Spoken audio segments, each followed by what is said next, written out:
At ngayon pong election period, uso ang mga checkpoint. Paano ba malalaman kung lehitimong police checkpoint ang mga yan? Sabi po ng PNP, dapat nakapwesto ito sa maliwanag o well-lit na lugar. 30 metro bago ito, dapat may karatulang nagsasabing checkpoint ahead. Sa mismong checkpoint, dapat makikita ang pangalan at mga contact number ng commissioned police officer, pati na ang mga election officer sa lugar. Sa pag-iinspeksyon, hindi raw dapat tutukan ng flashlight sa mata o mukha ang mga sakay ng sasakyan.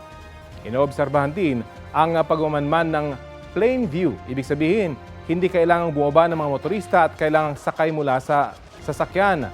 Maaari lamang nilang ibaba ang bintana at buksan ang ilaw sa loob ng sasakyan. Patitigilin at pababain lang sila kapag may nakitang baril o may nakagapo sa loob ng sasakyan.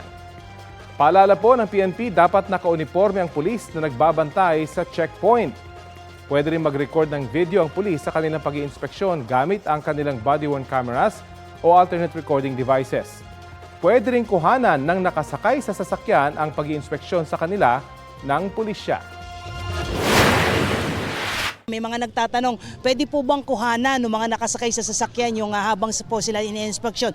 Wala naman pong problema po yun kung sa tingin nila ay mas magiging ligtas po sila sa pagdaan po doon.